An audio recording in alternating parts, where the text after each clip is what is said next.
Under a Tuscan sky bruised by late summer heat, a farmer halts his mule and finds a woman collapsed in the dust. Her boots once elegant, her lies still warm. She calls herself Sandra. Her hands say Duchess. A fever carries names to her lips: Monteviero, Cesare, ledgers hidden in ink, and the valley holds its breath. Duty and desire circle like hawks above the vines.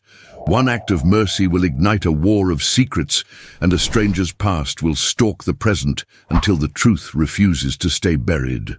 Before we begin, tell me, where in the world are you listening from, and what draws you most to period romances, the forbidden longing, the class battles, or the promise of redemption? Valdorcia, Tuscany, late summer, 1890. The sun was a molten coin, sinking behind the ochre hills of the valley, casting long copper shadows across the vineyard rows.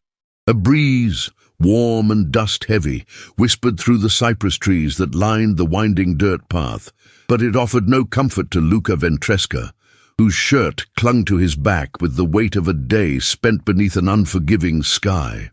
His mule walked slow, pulling the cart filled with tools and one broken wheel yet to be mended. The soil was cracked, the air thick, and silence reigned but for the occasional rasp of a cicada. And then he saw her. At first, she seemed no more than a bundle of grey cloth fallen beside the road, like a forgotten sack of grain.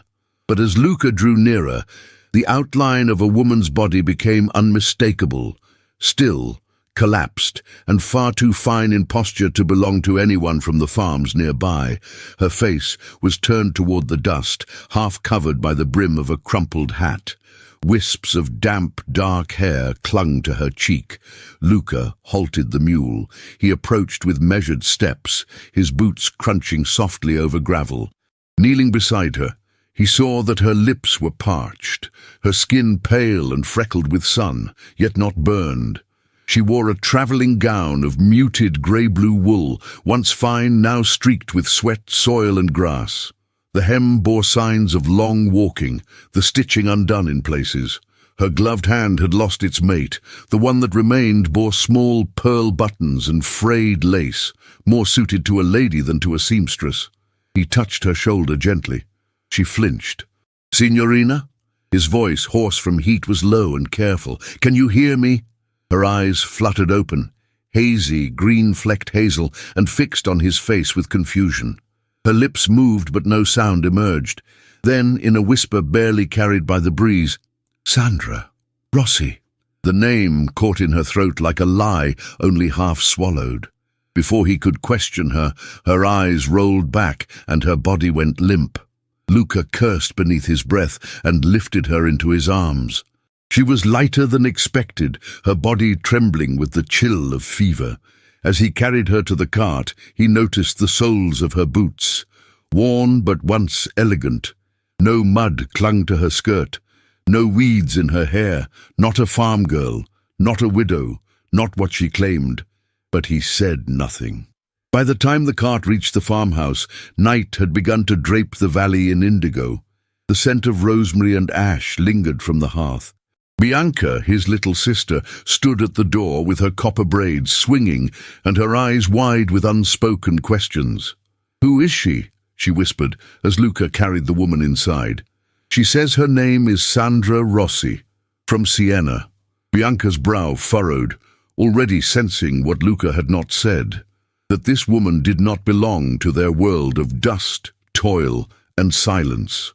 Still, she fetched the basin and linen cloth without being told.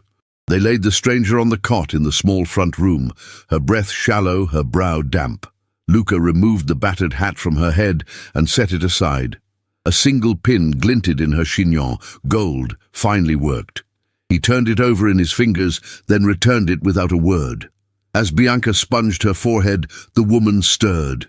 Her lashes fluttered, and she began to murmur, not fully awake, not entirely asleep. "Cesare, Monteviero, the ink, hidden." Luca froze. That name, Monteviero, was not one known to peasants. It belonged to nobility, and Cesare, That was a name Luca had heard before, in the mouths of traders and magistrates who passed through the valley. The name of a man who wielded power like a sickle. Bianca looked at her brother. What is she saying? Nothing that concerns us. Yet. But Luca's thoughts raced. He studied the stranger's face, delicate bones, high cheeks, full lips slightly parted as she muttered again in fevered fragments. Salt, ledgers, no one must see. This was no seamstress. Her speech was too precise, her presence too strange, and something in her voice, refined, yes, but strained with desperation, struck Luca not with pity, but with unease, the kind of unease that came before a storm. He stepped outside into the night, letting the cicadas fill the silence she had disturbed. The stars above blinked like watchful eyes. He ran a hand through his black hair, damp with sweat, and turned his gaze toward the hills of Monteviero, their silhouette just visible in the moonlight. Who was this woman that fate had placed in his path, and what price would come with sheltering her? Inside, the stranger whispered once more, her voice barely audible but clear enough to chill the blood of any man who had ever feared power in the wrong hands. They mustn't know I'm the Duchess. Luca did not sleep that night. The days that followed passed like a delicate breath held between heartbeats. The valley stretched golden and wide beneath the early September sun, the vines swelling with the promise of a fruitful harvest. Yet within the walls of Luca Ventresca's modest farmhouse, something far more delicate than grapes was beginning to ripen, a fragile tension woven from secrets unspoken, gazes quickly averted, and the heavy quiet of two strangers pretending not to watch each other too closely. By the third morning, the stranger no longer burned with fever. She sat upright in the small wooden chair beneath the window, the one where Bianca had once rocked herself to sleep. Her posture remained unnaturally straight, even in exhaustion, as though trained to resist the softness of ordinary life. She ate little but insisted on rising early. Her voice, when she used it, was warm and low, shaped by education but tempered by fatigue. She called herself Sandra Rossi, never faltering in the name, though the hesitation in her eyes betrayed the lie. Luca observed her from afar, saying little. He was not a man inclined to suspicion, yet the unease in his chest grew heavier with each passing hour. It was not only her name that clashed with her presence, it was the way her eyes lingered too long on objects that no peasant woman would find remarkable. The ceramic inkpot near the hearth, the worn accounts book on the side table, even the cracked wooden crucifix above the door, which she studied not as one seeking solace, but as though memorizing details for later recounting. That morning, Luca returned early from the vineyard, his arms dusted with soil, the scent of wild sage clinging to his sleeves. He paused in the doorway, unseen, and listened. Inside, Bianca was reciting from a worn schoolbook, her voice high and deliberate, her finger moving carefully beneath each word. La vita è un dono. Life is a gift, the stranger corrected gently, smiling. Say it again, but smoother, like you're singing. Bianca beamed. La vita è un dono. Bravissima. Sandra reached across the table, brushing a lock of hair from the girl's cheek. Luca narrowed his eyes. After lunch, Sandra asked to help with the accounts. Luca hesitated. He had always kept the ledgers himself, not out of secrecy, but habit. Still, he handed her the worn book and a charcoal pencil. She flipped through the pages with careful hands, her gaze sharp and methodical. You track your yields by quarter, she said quietly. Most sharecroppers use half-year blocks. It's more accurate this way. Luca said nothing. She paused at a faded entry. These numbers, are you estimating by bushel or basket? Basket. She nodded slowly, her brow furrowing. Then this column is understated. You should adjust the value before presenting it to the steward at season's end. If they see a discrepancy, they might— She stopped herself. Her lips tightened. A flicker of awareness crossed her face, like a mask slipping out of place. You've worked in estate accounts before, Luca said, his voice flat. I've helped, here and there. With archival ink? Salt traps? Ledger sealing? She looked up sharply. You said those things last night, he continued, arms crossed, talking in your sleep. I wrote them down. Her face went still, expressionless. He walked closer. What kind of seamstress repairs books with preservation methods used by lawyers and archivists? She closed the ledger slowly and set it aside. I studied a little bookkeeping when I worked in Siena. It was expected. That so? He moved past her, lifting the straw-filled boot she had worn the day she collapsed. It had sat by the hearth since her arrival. Luca turned it upside down, and a metallic sound rang out as something clinked against the wooden floor. Bianca, crouched nearby, gasped. Luca bent, picked up the object, and held it out in his open palm. A signet ring, heavy gold, ornately engraved with a crest that bore 3 towers and an olive branch, an aristocratic emblem, undeniable, unmistakable. Seamstresses don't wear these, he said. The room held its breath. Sandra's face turned white, then flushed with color. She stood, her hands trembling slightly, and walked to the window. Her back was to them, her posture now unmistakably noble. Head high, chin still, shoulders pulled with elegant control. When she spoke, her voice was soft. You're right. My name is not Sandra Rossi. Bianca's eyes widened, and she clutched Luca's sleeve. The woman turned slowly to face them. My name is Alessandra di Rinaldi, Duchess of Monteviero. I am the widow of Duke Ettore di Rinaldi. Bianca gasped aloud. Alessandra's gaze dropped to the floor. My cousin, Count Cesare di Rinaldi, now oversees my family's holdings in Siena and beyond. He accuses me of mismanaging the estate. He's been whispering lies into the ears of men with power, accusing me of theft, of recklessness, of treason against my own people. Her voice cracked, but she did not cry. And while he does this, he is seizing lands that were never meant to be his. Luca stood very still. Why come here? Why hide in the house of a farmer? Because I had nowhere else to go. Bianca stepped forward, her voice tiny. Did you really steal something? Alessandra knelt before the child. No, tesoro, but he is stealing from others. From girls like you, who should have a school. From your neighbors, who should have land to plant their own food. Luca's jaw flexed. And you think hiding in my house will stop him? No, she said. But staying alive might give me a chance to prove the truth. The room fell silent again. Outside, the wind stirred the olive trees and carried in the scent of dust and sun-warmed stone. Alessandra rose to her full height, but she looked nothing like a duchess then. She looked like a woman tired of running. Luca studied her in silence. I won't bring harm to your family, she added. If you ask me to leave, I will. Bianca shook her head. She's kind, Luca. She helps me read. He looked from his sister to the woman who was no longer a stranger.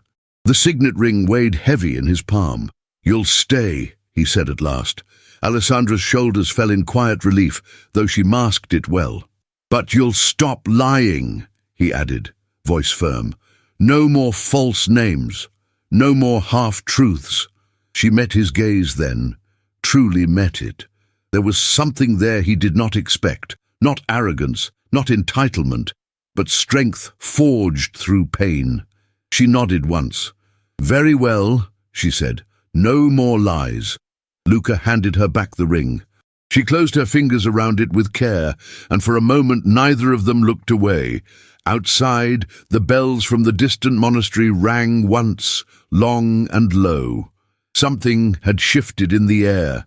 Not yet trust, but the first fragile root of it. And as with vines in their soil, it would grow or wither depending on what came next. The nights in the Val d'Orcia had begun to cool. By the time the sun vanished behind the amber hills, a faint chill crept in through the cracks in the stone walls, slipping beneath the doors and around the windows like a thief in the dark. Yet, inside the Ventresca farmhouse, a strange warmth had settled, tenuous, cautious, but undeniably present. Alessandra rose before dawn each morning, her body adjusting to the rhythm of the land with a grace that surprised even herself. She braided her hair without pins, tied her sleeves with linen cord, and slipped on her faded brown work dress as if she had worn it all her life. Yet her eyes betrayed the truth. Even when her hands moved with familiarity, her gaze remained that of a woman looking beyond, always watching for something approaching, or someone. Luca said little. He watched her from the fields, his expression unreadable beneath the brim of his straw hat. His movements were measured, grounded in a life of hard labor, but his silence spoke volumes. He had not pressed her for more than she was willing to share. Still, his eyes lingered too long when she bent near the vines, and hers, when she thought he was not looking, lingered too. One afternoon, as Alessandra harvested clusters of ripe grapes beside Bianca, her hands stained with the deep red of their juice, the past came rushing back, not as a memory, but as a wound that had never quite healed. It had been less than a year since her husband's death. Duke Ettore di Rinaldi had not been a cruel man, nor was he kind. He was, as many titled men were, carved of tradition, ruled by appearances and governed by obligation. He had married Alessandra not for love, but for alliance. She had known this, and yet there had been something between them. A respect, perhaps. An understanding that while love might never bloom, dignity could still grow in its place. His death had been sudden, a seizure, the doctor said, brought on by years of indulgence and stress. One moment he was standing at the head of the estate table, reciting accounts to the steward. The next he was on the floor, his hand still clutching his cravat. In the months that followed, Alessandra had clung to the only thing that mattered to her, the school. Nestled on the edge of Monteviero's land, it had been her creation, her rebellion, her sanctuary. A place for peasant girls to learn to read, to write, to sew and count and dream beyond the walls of their father's kitchens. Ettore had tolerated it. Cesare despised it. It was not long before the numbers stopped matching.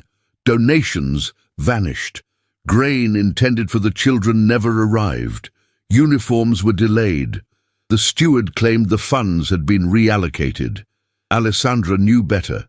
She began to track the accounts herself, copying ledgers late into the night. She added faint markings to her records, salted inks, invisible unless treated with steam, her own way of safeguarding the truth. When she confronted Cesare, he smiled, slow and cold.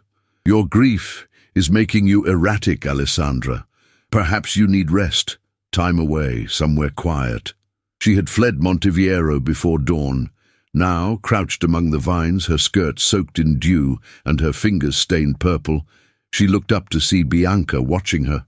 "You're crying," the girl said softly. "No," Alessandra whispered. "Just the wind." But there was no wind.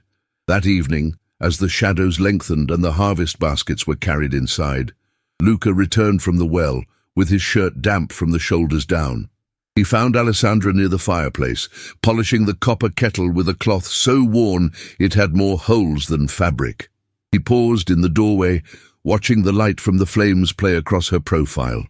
Her expression was distant, not vacant but far away, as if she were listening to voices only she could hear. "She loved the school," she murmured without turning. "My mother. She died before she could teach me to write. That's why I built it, so girls wouldn't need to wait for someone else to teach them their own names." Luca stepped inside and set the water bucket down. "The school still stands?" For now. He did not ask more. Instead, he crouched beside the fire, feeding it a fresh log. The crackle of the wood filled the silence between them. A knock sounded on the door. Both turned, hearts startled into stillness. Bianca froze where she sat, a spindle in her lap. Luca rose slowly and approached the door, wiping his hands on his trousers. He opened it just enough to see the visitor's face. It was a man dressed in the Monteviero livery, a steward. Middle-aged, trim, with a patch of grey above his left brow and the cold composure of someone who knew precisely how much power he held. Behind him, 2 horses waited in the lane. "Signor Ventresca," the steward said with a stiff nod. "I've been sent by Count di Rinaldi. We're reviewing tenant records across the southern valleys, yours among them." Luca said nothing, stepping outside and pulling the door closed behind him.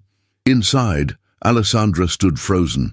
Her breath caught in her chest, her gaze fixed on the window. Through the crack in the shutters, she saw the crest on the man's saddle, 3 towers and an olive branch. Bianca whispered, "Who is he?" Alessandra's voice was a breath. "One of Cesare's hounds." Outside, the steward continued, "You've not submitted your preliminary yield estimates, nor a record of livestock births this season." "They'll be ready by the end of the week," Luca replied. The steward arched a brow. "The Count has instructed us to collect earlier this year. He suspects certain tenants have been underreporting." Luca met his gaze evenly. "The land gives what it gives." The steward tilted his head. "Be sure, Signor Ventresca, that your numbers reflect what you've actually harvested, or the next men I send won't be holding ledgers." He turned and mounted his horse, spurring it sharply. Dust rose behind him as he rode away. Luca waited until the dust had settled before stepping back inside. Alessandra had vanished. "Bianca?" The girl pointed toward the back. "She ran into the vineyard." Without a word, Luca grabbed the lantern and followed. He found her crouched between 2 rows of vines, barefoot, her dress torn at the hem where it had caught on the wire trellis. Her hands clutched the earth, fingers dug into the soil, as though it could hide her. He approached slowly. "You can't run every time someone knocks." "I wasn't running," she whispered, breath hitching. "I was hiding." He crouched beside her, holding the lantern low. Its golden glow lit the tears, still drying on her cheeks. "You said you had no proof," he murmured. "But that steward's presence. Here, this far south, it's more than coincidence." Alessandra looked at him. "He doesn't just want me discredited, Luca. He wants the land, all of it. Monteviero is the jewel of the valley. But the tenants, your neighbors, they've held their parcels for generations. Cesare would uproot them without blinking. And if I fall, there's no one left to stop him." Luca's jaw clenched. "I didn't come here to escape," she said, her voice trembling. "I came because this place matters, because the people here matter." He didn't touch her, but his hand, resting near hers in the dirt, inched closer. "You can stay," he said at last, "but you need to stop being afraid of ghosts. If he sends another steward, we won't run. We'll look him in the eye." Their hands didn't touch. But the space between them no longer felt like distance. It felt like tension, stretched tight, humming with something unnamed. Above them, the vines swayed gently in the wind. And though the night was cold, a kind of heat began to bloom beneath the soil.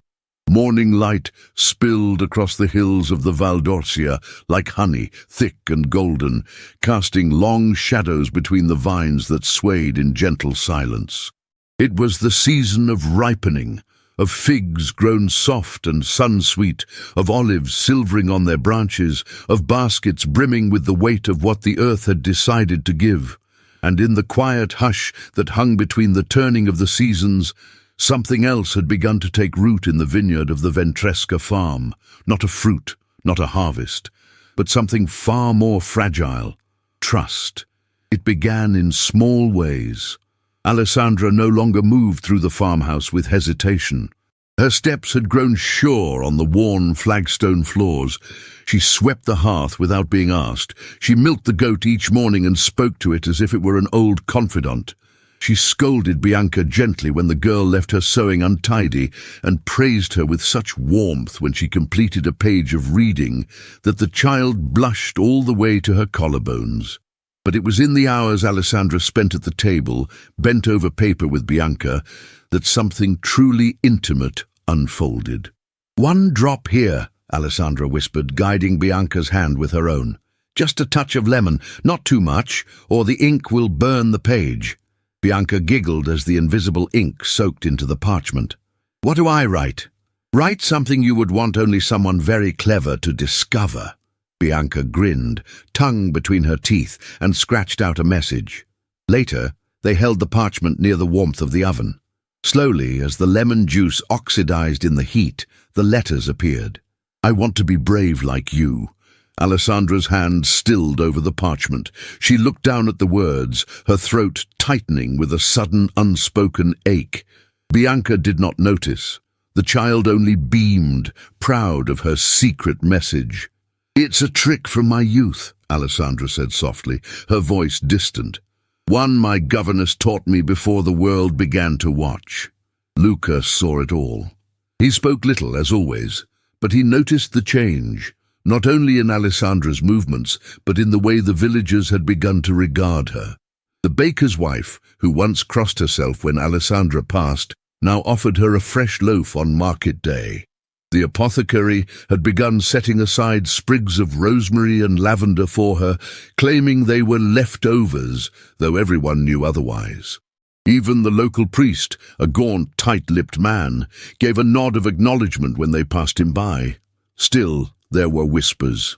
Nobility did not belong among peasants, and duchesses, no matter how far they fell, carried storms in their wake. One such storm came as a folded letter, carried not by horse, but by foot. A boy from the outer village handed it to Luca with eyes wide and frightened. He said nothing and ran the moment the envelope left his hands. Luca opened it beneath the olive tree behind the house. The seal had been broken. No doubt the boy had read it aloud before. The letter was not addressed to him. It bore no name, only a single statement. The Count di Rinaldi is moving south before the next harvest. Tenants without proper title will be cleared, including those who shelter liars.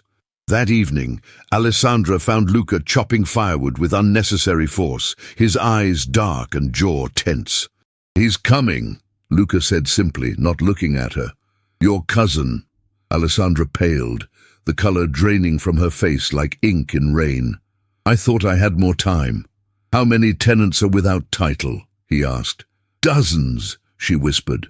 "Maybe more. Some have lived on that land since before I was born, but Cesare has the estate records locked away in Siena. The copies I kept, they're hidden, in my study." Luca stopped. "Still there?"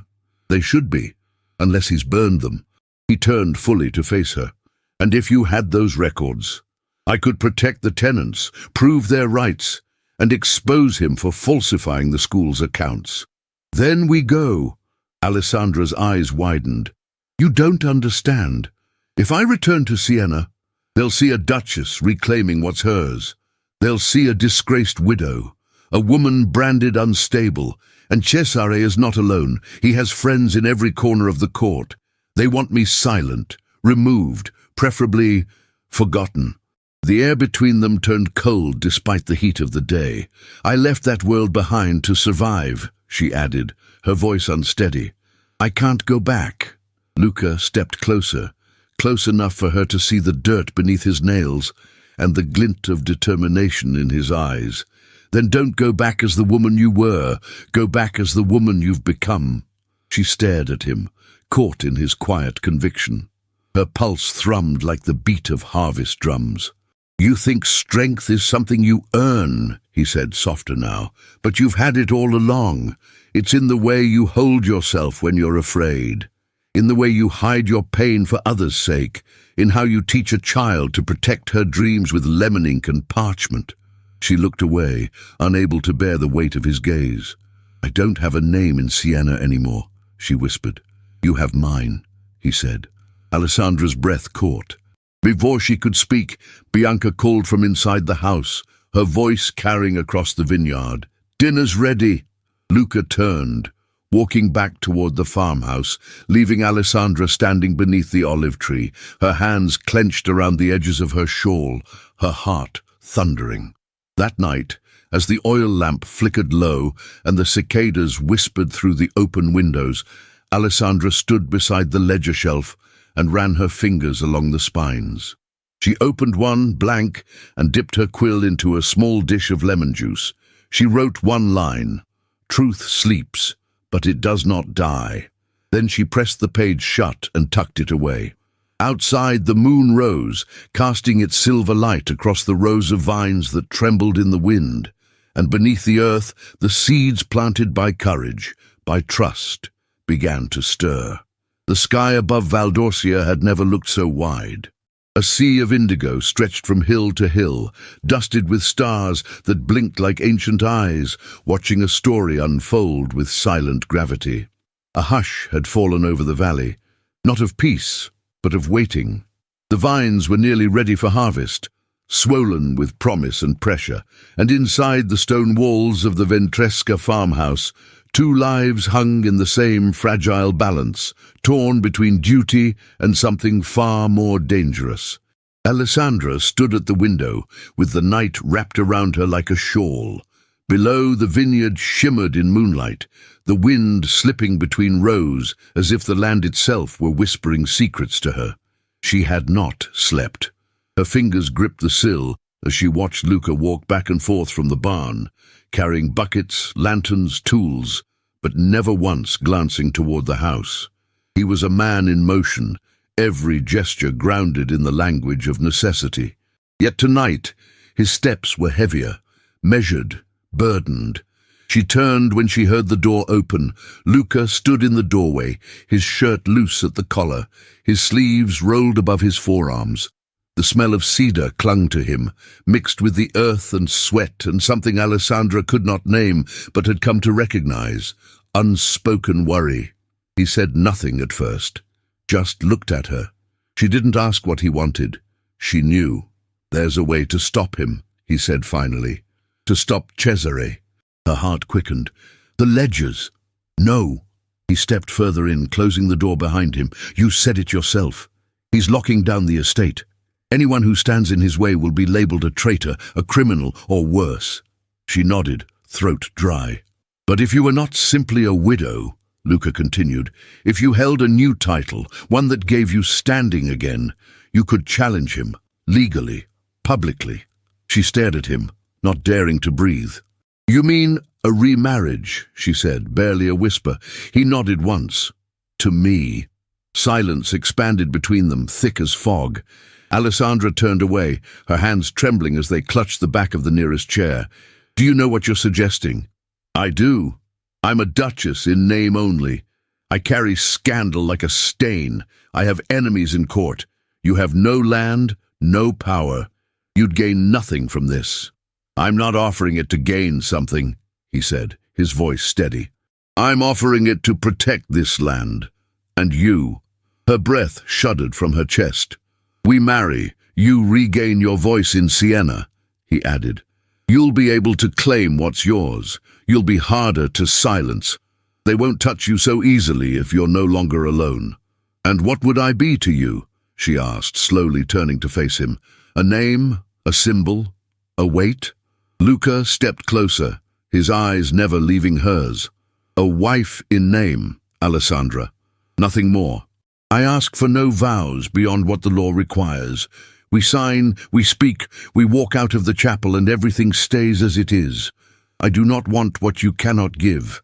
His words were careful, stripped of emotion, yet beneath them was a quiet fire. It lived in the way he said her name, in the way his hands remained still at his sides when everything in his body yearned to close the distance. Alessandra's voice caught in her throat. She searched his face, looking for something cruel, something calculating, but there was only Luca, steady and silent, offering his strength not as a chain, but as a shield. "You would do this," she whispered, "for a woman who has already brought danger to your door." "I would do this," he said, "for the girl who writes in lemon ink, for the woman who taught my sister to read, for the Duchess who still believes in the value of broken vines and forgotten children." Emotion rose in her like a tide. She could not name it, pride, fear, sorrow, longing, but it welled in her chest until her eyes burned. "Yes," she said softly, "I'll do it." Luca's jaw tightened slightly, and he gave a single nod. The wedding was arranged in haste, but not in secrecy. A priest from the neighboring village was summoned, a thin man with watery eyes and hands that trembled slightly as he read the rites. The chapel was old, built of stone and patience, tucked between olive groves and wild lavender. Its wooden pews creaked with age, and the altar bore the wear of countless seasons. Alessandra wore a simple gown of cream muslin, borrowed from the priest's niece. It was too short at the wrists and smelled faintly of myrrh and lavender, but she wore it with the bearing of a queen. Her hair was twisted into a loose braid, tied at the nape of her neck, with a ribbon Bianca had insisted on placing there herself. Luca wore his best jacket, dark wool brushed free of lint, with a collar that stood a little too high. His boots had been scrubbed, and a fresh white shirt clung to his shoulders, still damp from the morning's press. Bianca scattered dried petals from a small basket, her patched Sunday dress swaying as she walked. She smiled up at them, her joy too honest, too pure, to be anything but a blessing. No music played, no bells rang, but the stillness that settled inside that chapel felt like something sacred. "Do you, Luca Ventresca," the priest intoned, "take this woman, Alessandra di Rinaldi, to be your lawful wedded wife, as long as the law shall bind you?" "I do," Luca said, his voice like gravel smoothed by time. "And do you, Alessandra di Rinaldi, take this man, Luca Ventresca, to be your lawful wedded husband, as long as the law shall bind you?" Alessandra's lips parted. She looked up at Luca, at the man who had offered her a name not to claim her, but to protect her. "I do," she said, her voice steady. The priest blessed them. Their hands touched briefly as he placed the ribbon between them, binding them not in desire, not in love, but in silent promise. When it was done, they stepped into the twilight. The sky was awash with lavender and silver. The first stars began to appear. They walked home on foot. No carriage, no attendants. Just two figures beneath a wide sky, their shadows long against the road. At the farmhouse, Bianca ran ahead to prepare supper, leaving them alone at the gate. Alessandra paused, her hand resting on the wooden post. She turned to him. "I don't know what kind of wife I'll be." Luca met her gaze. "You'll be who you are. That's enough." She looked away, emotion catching in her chest. "I will not let harm come to you again," he said quietly. His words struck deeper than she expected, not because they were dramatic or romantic, or spoken with any flourish, but because he meant them, truly. She looked up at him then, eyes shining in the starlight, and for the first time since Siena, she let herself believe she might not be alone in the fight. Not anymore. The road to Siena was dust-choked and narrow, winding like a serpent through the cypress-lined hills. The city, once a place of promise and refinement, now rose in the distance like a phantom, a vision carved in stone and memory, cloaked in mistrust. Alessandra sat beside Luca in the modest carriage they had borrowed from the parish priest, her hands resting in her lap, fingers interlaced in a tight grip that betrayed what her face refused to show. She wore no jewels, no silks, only a dove-grey wool dress with a high collar and dark gloves, her hair coiled in a modest chignon at the nape of her neck. The weight of her past pressed heavily on her shoulders, but beside her sat Luca, calm and steady, dressed in his best jacket. He had shaved that morning, the scent of rosemary soap lingering on his skin, and though he said little, his presence was enough. They crossed the city gates as the afternoon light turned to amber, Siena's familiar red brick buildings casting long shadows across the cobblestones. Whispers followed them before they even reached the central square.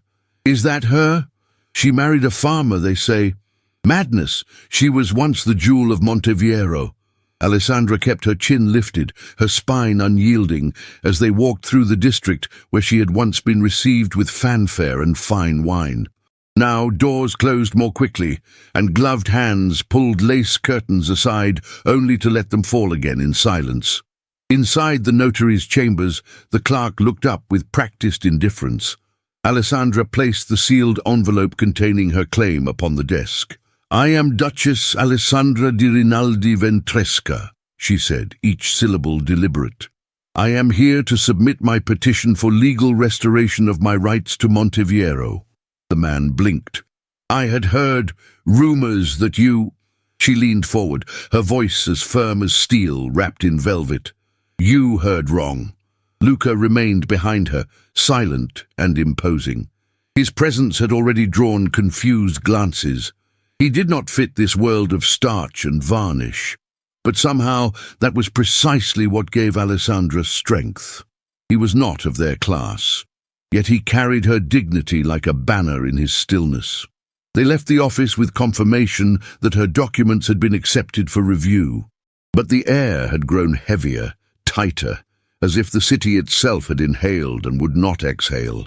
That night, they took lodging in a small inn on the outskirts of the city, one Alessandra remembered from her days of overseeing charity events. Simple, discreet, and quiet. Over a humble supper, they spoke little. Luca's eyes never left her face. "You don't have to carry this alone," he said softly. She looked up from her untouched soup. "But it was built on my name. And now your name stands beside mine." She held his gaze, and in it she found the steady flame she would need to walk into the lion's den. The next morning, she made her way to the convent school, where her vision had first taken form. But now the stone building stood hollowed, stripped of the laughter and learning it once held. The gates were padlocked, and a uniformed steward stood watch. "We have orders from Count Cesare," the man declared. "This is private property now."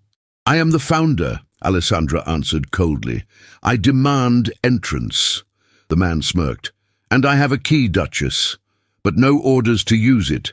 Luca stepped forward, his stance calm but commanding.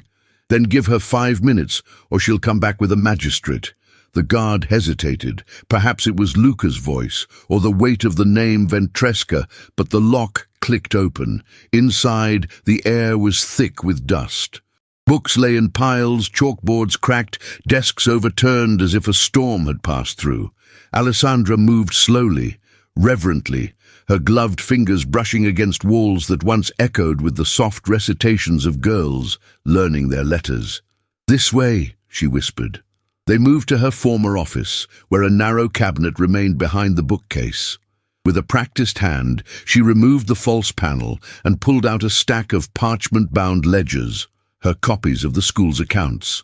Some had been ransacked, but others remained intact. She flipped one open, held it to the warmth of a candle. Letters bloomed across the page in a pale amber glow. Salted ink. Her secret marks still lived. Proof. Luca watched her as she blinked against the rush of tears. "They couldn't erase the truth," she said, her voice breaking. "No," he answered, "because you buried it too deep." But truth, it seemed, was not the only thing buried. That night, as they returned to their inn, the door to their room stood ajar. Inside, nothing had been taken, but everything had been touched. Alessandra's satchel had been opened, her gloves laid out on the bed like artifacts. A faint trace of cologne, familiar and cold, lingered in the air. She staggered back, heart pounding.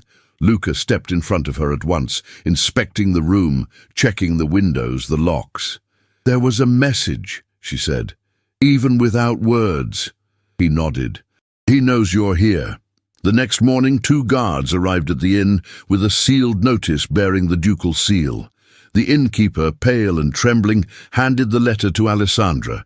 It read, "By order of the court, on the advice of Count Cesare di Rinaldi, Alessandra di Rinaldi Ventresca is to be taken into temporary care due to signs of emotional instability and erratic behavior consistent with hysteria." Alessandra stared at the page, her hands steady, even as her breath caught in her throat. "I am not unwell," she said calmly. "We don't write the notices, Signora," one guard muttered. "We just carry them out." Luca stepped forward, planting himself between them. "She is my wife." "She is a danger to herself," the second replied. "You'll be allowed to visit if the doctors agree." "She's not going anywhere," Luca growled. But Alessandra touched his arm, gently. "I will go," she said. Luca turned, stunned. "No, I will go," she repeated, "because if I resist, I look guilty. If I go quietly, I buy time." His jaw clenched. "Luca," she whispered, her hand curling over his, "you can't fight him with fists, but we can still fight him." He looked into her eyes and saw no fear, only determination. They took her in a covered carriage, no shackles, no screams, but the city, for all its elegance, watched in silent triumph. a duchess in name, a madwoman in ink, a woman no longer welcome, but not yet defeated. The women's asylum stood at the edge of Siena, cloaked in ivy and silence, built of grey stone that drank the sun and gave back nothing. It was a place made not for healing, but for forgetting. Here, grief was catalogued and bound in corsets of propriety. Laughter was an echo that dared not last, and women, intelligent, willful, inconvenient women, were taught to sit still, speak softly, and vanish quietly. Alessandra di Rinaldi Ventresca was ushered through the iron gate in silence. No one shouted, no one wept. The guards wore the same faces they might have in church, solemn and numb. The matron who greeted her had a voice like curdled milk and fingers that gripped her arm too tightly beneath the guise of welcome. "Room 14, the woman said, "and I expect obedience." Alessandra said nothing. She walked with her back straight, her chin high, and her pulse pounding beneath the thin cotton gown they had forced her to wear. The wedding band Luca had placed gently on her finger was gone. Her hair, once neatly braided, now hung loose down her back. But her eyes, they had not lost their fire. Room 14 was small, barely larger than the confessionals she had visited in childhood. A single window looked out onto a courtyard of crushed gravel. No trees, no vines, only the occasional rustle of skirts and the low murmur of prayers. She sat on the edge of the narrow cot and waited. For days, she complied. She ate what she was given. She spoke little. She allowed the nurses to press cold spoons to her tongue and nod at their notes as if she were a specimen, not a woman. She wrote quietly in a blank journal, the paper rough and the ink watery. But her words were not confessions. They were testimonies. Each morning she whispered softly to the women seated beside her in the common room. She listened to their stories, fragments of memories, sudden bursts of clarity, trembling truths hidden behind trembling hands. "They took my child after I screamed in labor. I said my husband was cruel. They said I was unwell. I asked to keep my wages. They said I was hysterical." One by one, Alessandra wrote their names and their words in her journal. She did not correct their grammar or clarify their details. She simply preserved what they could not. It became her vow. She would not leave without them. Meanwhile, outside the asylum's cold walls, the vineyard stood quiet, but not idle. Luca had not returned to Valdorcia. He remained in Siena, eyes sharp beneath the brim of his hat, searching for someone who would listen. The magistrate's office had turned him away twice. The guards at the court refused to speak with a farmer who bore no title. Whispers followed him now, too. Rumors of a rustic husband, a mad duchess, a marriage of convenience turned spectacle. But he was not alone. Bianca had travelled with him, her small frame cloaked in the shawl Alessandra had once mended for her.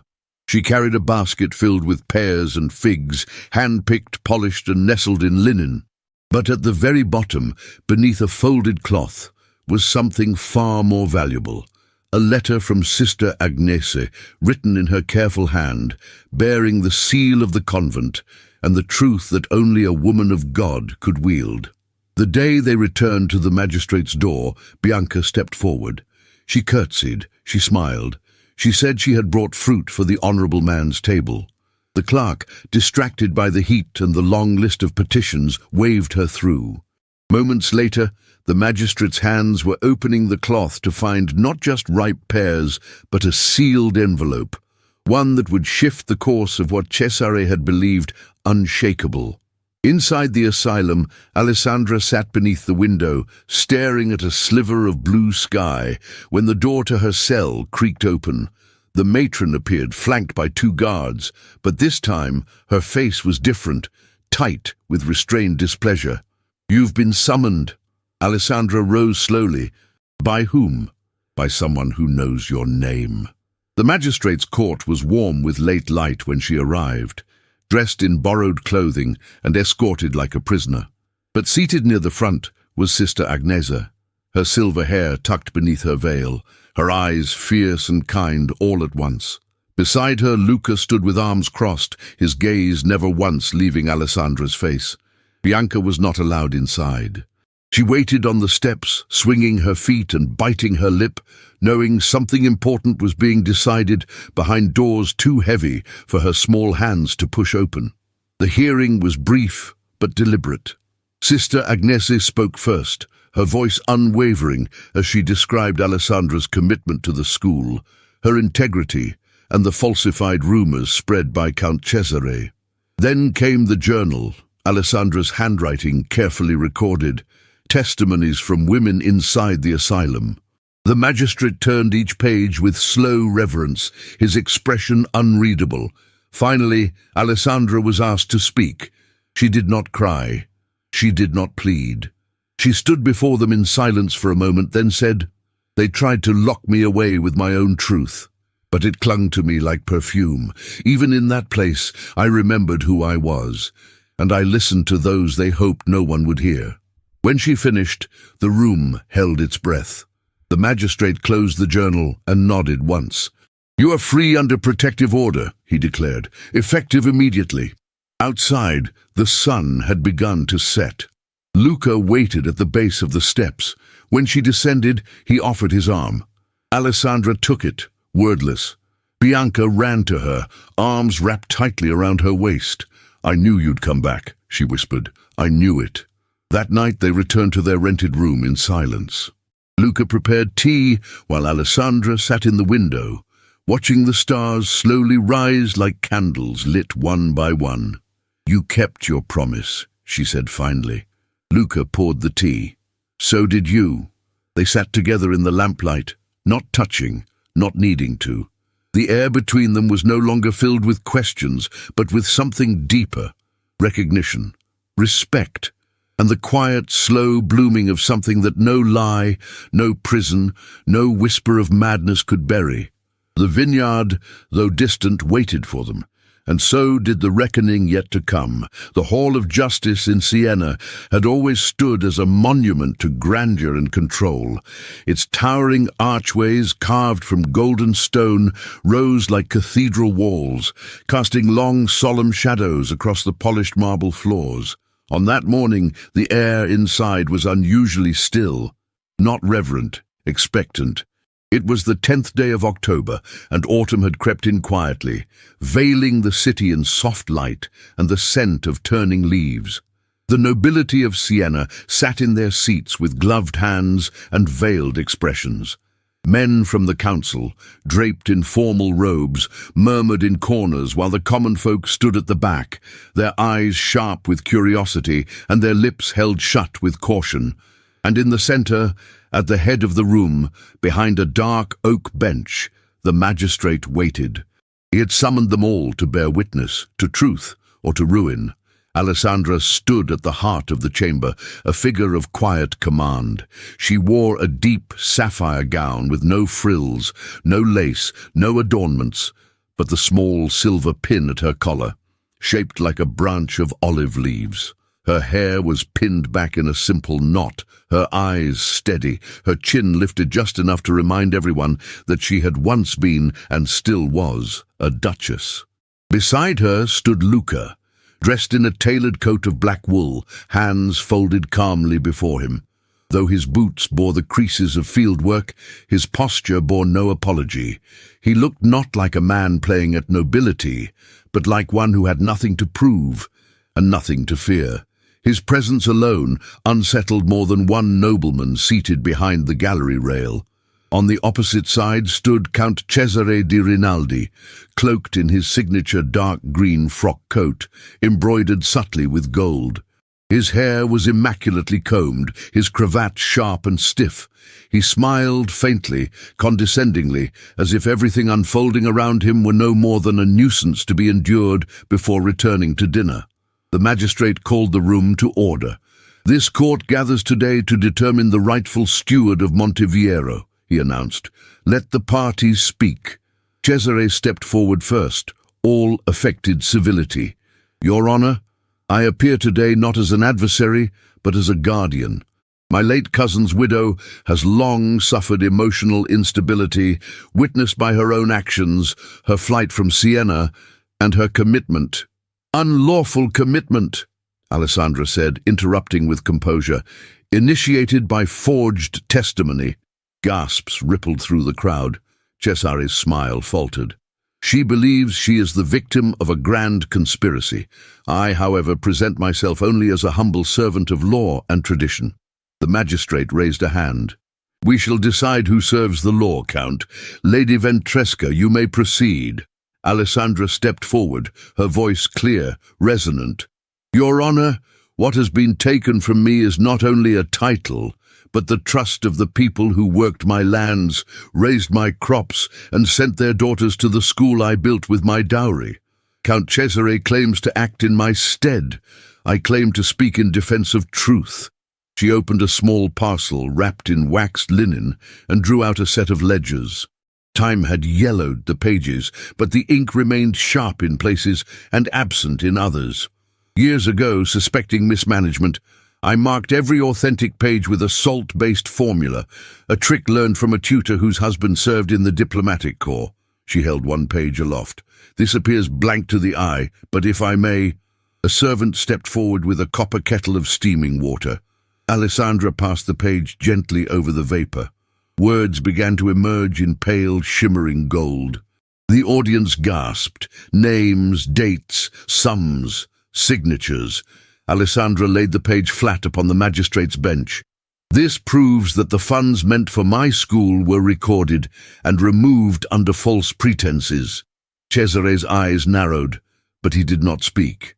Then Luca stepped forward, a folded document in his hand. This, he said, holding it up, was found in the possession of Cesare's steward, tucked behind a false panel in a grain cellar on Monteviero land.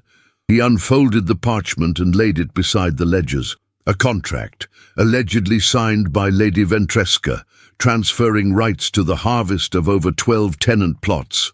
But the seal is wrong, the date is impossible, and the signature... He held up another page, Alessandra's real signature glowing faintly under steam. Compare them. The silence was thunderous. The magistrate rose. He looked between the documents, then to Alessandra, then to Cesare. Count di Rinaldi, he said slowly, how do you answer this? Cesare stepped forward, forced now into performance. This is absurd. Manufactured. The Duchess has clearly... She forged nothing, came a voice from the back of the room. A man stepped forward from the crowd. He was broad, his coat faded, his hat clutched in trembling hands. I worked that land, he said, and I never signed anything. Another followed, then another. Farmers, stewards, even a midwife from the Monteviero village. They came one by one, each carrying a piece of paper, a memory, a record that contradicted Cesare's rule. Finally, the magistrate raised both hands. That is enough. The chamber fell silent.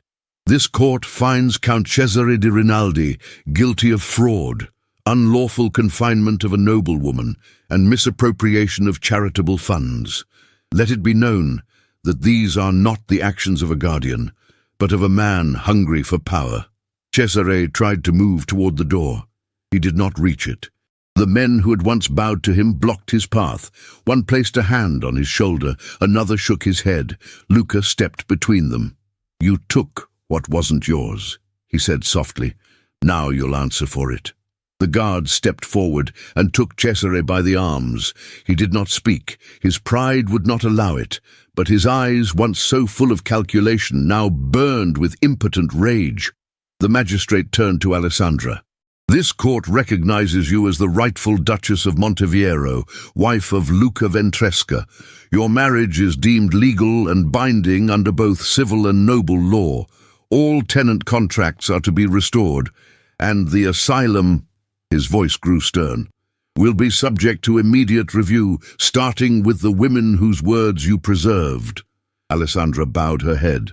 Luca reached for her hand. She took it. The crowd slowly began to file out, murmuring not in scandal, but in admiration. Once outside, the sky greeted them like a friend who had been waiting patiently. The wind carried the scent of ripe figs and early frost. Alessandra turned to Luca. We won, she said. He shook his head gently. No, you did. She looked into his eyes. We did. He brought her hand to his lips, just once, lightly, and the fire that had once been flickering now burned steady between them, their names restored, their future reclaimed, and Sienna, for the first time in years, belonged to justice. The hills of Valdorcia had begun their transformation. What once had been sunburnt gold and parched olive had turned into rich ambers and ruby rusts. The grapevines, thick with fruit and shadowed by dusk, shimmered with the promise of harvest.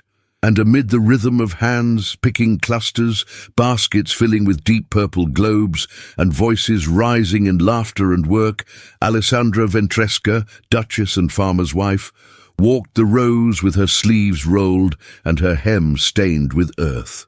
The sun dipped low, casting a honeyed light across the fields, gilding Luca's figure as he bent to lift a brimming basket. He wore the same worn shirt and work trousers he always had, but something had changed in the way he moved beside her. There was no longer hesitation, no glances stolen in silence. Now they moved in tandem. He reaching for vines, she passing him shears, their movements effortless as breath. Alessandra paused at the edge of a row, lifting her face to the warm wind. It smelled of ripe fruit, wood smoke and earth, home. That word, once foreign on her tongue, now lived inside her with a quiet certainty. Luca approached, wiping his brow with the back of his hand, the sun casting golden streaks through the strands of his dark hair. "You're quiet," he said softly. She smiled without looking at him. "I'm listening to the land." He studied her for a moment. "And what does it say?" "That it forgives me for taking so long to return," she whispered. Luca set the basket down and walked the final steps between them. "You never had to earn its forgiveness." She met his eyes, warm and steady. "No, but I needed to offer it mine." They stood together in the hush of late afternoon, the rustling leaves like murmured prayers around them. Then, with a gentle nod, they returned to the harvest. The vineyard, once a place of hiding and secrets, had become a sacred rhythm, their rhythm. That evening, after the day's final baskets were carried to the barn, Alessandra bathed her hands in lavender water and slipped on a modest grey dress. She pinned her hair back loosely, letting strands fall along her temples. Bianca, already in bed, had murmured sleepily, "Don't forget to check the stars for me," and drifted off holding the sprig of thyme Alessandra had tucked beneath her pillow. But tonight was not for stars alone. Alessandra had a promise to keep. She walked the now familiar road to Siena, accompanied by one of the tenant farmers who had offered to drive the cart. The wheels creaked beneath them as fields gave way to stone. The wind turned cooler as they approached the grey outline of the city, but Alessandra's resolve burned quiet and steady. The asylum sat at the edge of the convent walls, its cold exterior softened only by a few climbing vines that refused to be tamed. At the iron gate, the sister on duty blinked in astonishment. "Duchessa?" Alessandra offered a calm smile. "Tell Sister Agnese I've come to bring news." Within minutes the nun appeared, her small frame cloaked in dark wool, her eyes shining with unshed tears. "They've gone," Alessandra said, voice trembling with both pride and sorrow. "All 5. Their release was confirmed yesterday morning. The magistrate cited wrongful detainment and an absence of any medical justification." Sister Agnese covered her mouth with one hand, the other reaching to Alessandra's sleeve. "They're free?" "They're free." They embraced without ceremony, 2 women who had fought quietly, faithfully, and with fire no chains could extinguish. "They will need help adjusting," Agnese whispered. "Some have no family left, some never had any at all." "I'll help them," Alessandra said, her voice low but sure. "We'll find them homes, a purpose. No woman who survived this will ever walk alone again." As she left the asylum, the scent of wet stone and rosemary followed her. It no longer chilled her bones. It reminded her of what had been overcome. That night, back in the vineyard, the moon hung low and heavy. The stars spilled across the sky like lace scattered over dark velvet. Alessandra found Luca by the well, his shirt open at the collar, the lantern beside him casting a circle of golden light. She stepped into that light, her eyes reflecting every silent truth she had once buried. "I went to the asylum," she said. "They are free, all of them." He nodded, his jaw tightening with emotion. "You did that." "No," she answered, "we did. You and Bianca, Sister Agnese, the magistrate who listened, the land itself, maybe." He reached for her hand. "What now?" Alessandra turned her face upward to the stars, then back to him. "Now I say something I have never said aloud, not as a duchess, nor as a fugitive, only as myself." He waited, as he always did, without rushing. Without doubt, she stepped closer, placing her palm against his chest, just over his heart. "I didn't fall from a duchy," she said. "I climbed into a life." The silence that followed was more intimate than any touch. Then Luca leaned in, slowly, reverently.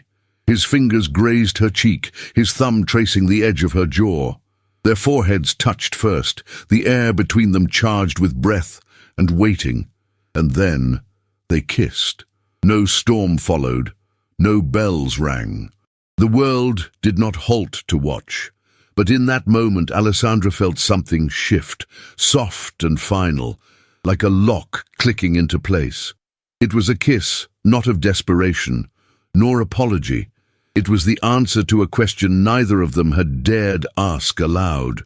She belonged, not because of her title, not because of duty, but because she had chosen this life, and it had chosen her back. Later, they sat beneath the fig tree where Bianca often read in the afternoons. The leaves rustled above them, and their fingers remained intertwined, as if they feared the moment might vanish. "Do you regret it?" he asked, eyes fixed on the stars. "Regret?" She shook her head. "I regret only the time I wasted pretending I had to become someone else to be safe." Luca's gaze shifted to her. "And now? Now I know that safety was never in hiding. It was in being seen, truly seen, and still being welcomed." He pressed a kiss to her temple. "You are more than welcome. You are loved." Her breath caught, but she said nothing. Words had always been her armor, her tool, her fortress. But tonight she let his speak for both of them.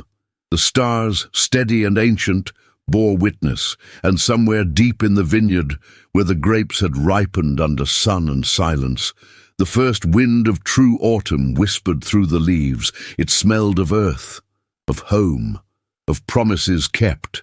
And Alessandra, who had once run from everything she knew, finally exhaled and let herself be held. The early days of November arrived wrapped in quiet gold. Autumn had softened the hills of Valdorcia into a watercolor of ochres and fading greens, and the vineyard breathed with the hush that follows labor well done. The harvest was complete, the barrels were sealed, and peace, earned, hard-won peace, had settled across the land like a benediction. From the windows of the old farmhouse, now freshly lime-washed and adorned with curtains sewn by Alessandra herself, laughter echoed in the crisp air. Inside, Bianca sat hunched over a wooden desk, her tongue tucked into the corner of her mouth as she carefully dipped a pen into a small bottle of ink. With slow, deliberate strokes, she formed each letter. B-I-A-N-C-A. Her name gleamed on the page, perfectly legible, perfectly proud. Alessandra leaned against the doorway, one hand resting on the gentle swell of her belly, the other clutching a folded apron. She said nothing at first, only watched. Her eyes glistened, not from tears, but from fullness. Bianca looked up, catching her gaze. "I didn't smudge it this time." "No, cara mia," Alessandra replied, her voice warm. "It's perfect." Bianca beamed, cheeks flushed. "When the baby comes, I'll teach her too." Alessandra walked forward and pressed a kiss to the girl's forehead. "If she's anything like you, she'll be writing poetry by her 5th birthday. She'll be a duchess and a farmer," Bianca declared proudly. Alessandra smiled, her hand drifting again to her belly. "She'll be whatever she wants, that's the promise." Outside, the village had begun to stir. Banners of deep plum and forest green fluttered from window frames, the scent of roasted chestnuts carried on the breeze. And near the stone chapel, tables had been set with baskets of vines, small shovels, and linen-wrapped bundles of soil. Today was a day of celebration. Alessandra stepped into her work dress, a sturdy, russet linen, cinched gently at her waist, and a wool shawl Luca had given her when the evenings began to chill. Her boots, though scuffed, were clean. Around her neck, the same ribbon she had worn as Sandra Rossi now carried the key to her school's archives. And on her finger, gleaming beneath the autumn sun, was the Duchess's ring, hers not because of title, but because she had claimed its legacy with open hands and honest labor. By the time she reached the vineyard, the girls from the school had already arrived. Their hair was braided neatly, their hands scrubbed clean, their eyes wide with wonder. Each held a small vine, its roots wrapped in damp cloth. Peasants gathered beside them, men and women who had once feared displacement, now laughing, exchanging stories, resting hands on the shoulders of children who no longer hid when noble carriages passed. Luca stood at the front, speaking quietly to the elder tenants about planting depths, spacing, and future harvests. His presence was calm, assured, and deeply beloved. As Alessandra approached, he turned, just slightly, but it was enough. Their eyes met across the gathering. No words passed, but the air between them shimmered with everything they no longer needed to say aloud. She joined the girls first. "Are you ready?" she asked them. One of the youngest nodded solemnly. "Is it true, the roots remember the hands that plant them?" Alessandra knelt beside her. "I believe so, and I believe these vines will remember you." With that, the planting began. One by one, each girl stepped forward, dug a small hole, placed her vine into the warm soil, and pressed the earth gently over it. The peasants followed, some kneeling in silence, others whispering blessings, old songs, or family names. Alessandra waited until the final vine was placed. Then, with slow care, she lowered herself to the ground and began to plant hers. Her fingers, though clean that morning, were soon caked with rich Tuscan earth. The soil crumbled beneath her nails, warm and forgiving. She pressed the roots into the hole, and as she did, her Duchess's ring caught a beam of light and shimmered. She paused, her eyes resting on that ring. So many had tried to take it. So many had believed it was power. But here, among these people in this land, it was a symbol of something far greater: service, rebirth, legacy. She covered the roots and flattened the mound with her palm. Then she sat back on her heels and let out a breath that tasted of rosemary and wind. Luca was beside her moments later, offering his hand. She took it without hesitation, and together they rose. From a distance, the scene was breathtaking. The noble woman in a simple dress, her hands stained, standing beside a man in patched trousers, both surrounded by vines planted not in fear, but in hope. As dusk fell, lanterns were lit along the rows. The vineyard shimmered in soft gold, like fireflies trapped in glass. The crowd quieted as Alessandra stepped forward once more. She addressed them not from a raised platform, but from the earth. "When I arrived here, I was running from everything I thought defined me, my name, my station, my grief. But what I found was not escape. It was belonging. It was truth. You welcomed me not for who I was, but for what I chose to become." She turned to the girls. "Let this vineyard grow alongside you. Let it remember your hands, your stories. Let it be yours as much as it is mine." Applause rippled through the crowd. Then a gentle voice, Bianca's, rose above the others, reciting a line from one of Alessandra's teachings. "To plant a vine is to believe in tomorrow." The words wrapped around the moment like a blessing. Later, as the guests dispersed and laughter faded into quiet murmurs, Alessandra and Luca remained in the vineyard. Lantern light danced across the rows. The soil was cool beneath their feet. Luca took her hand and pressed it to his chest. "We've built something." She leaned against him, her head resting just beneath his chin. "Not built, grown." He smiled, "And you? I belong here," she said. "Not as a duchess, not even as your wife, but as myself. Entirely." He turned her gently, framing her face in his calloused palms. "We belong here," he whispered. She nodded, tears catching in her lashes. "We do." Above them the moon began to rise, silver, full, and silent.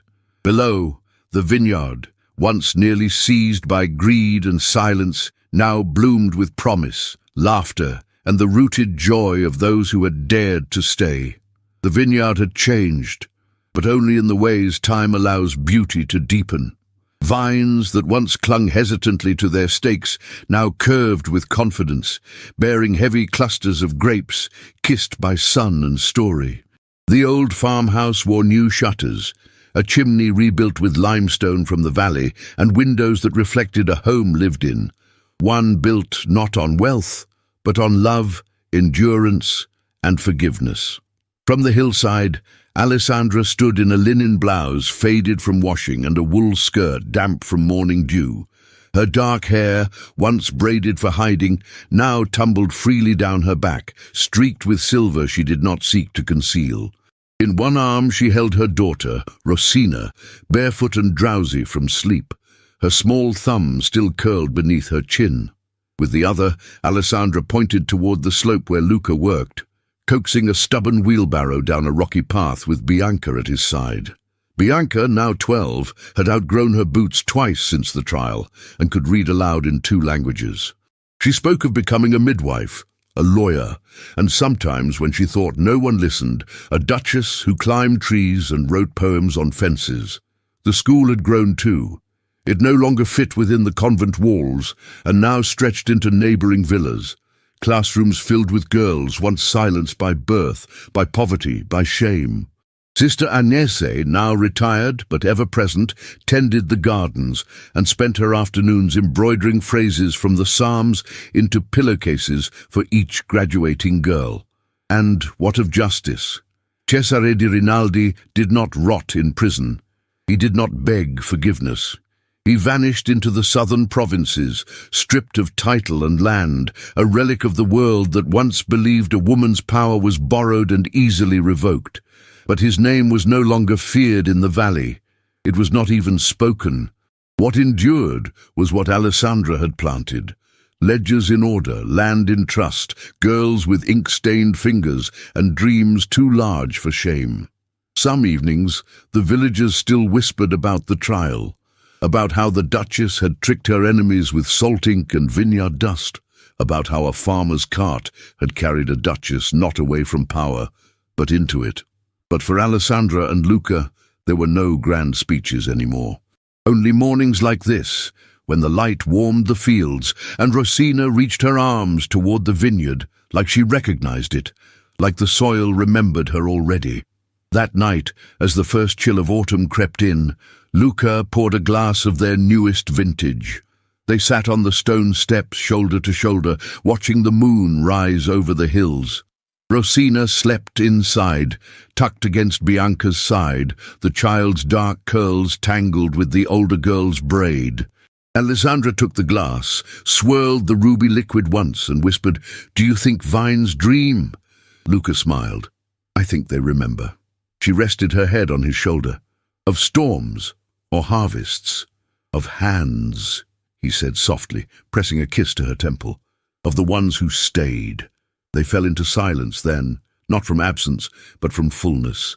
Around them the valley breathed, the vines stretched, and above them the stars returned to their places, steady, eternal, and ever watching. In that quiet, Alessandra closed her eyes and gave thanks, not for titles recovered or battles won, but for the ordinary magic of a life chosen, of a love that had not only survived the fire, but grown sweeter with time. Some stories are written on paper.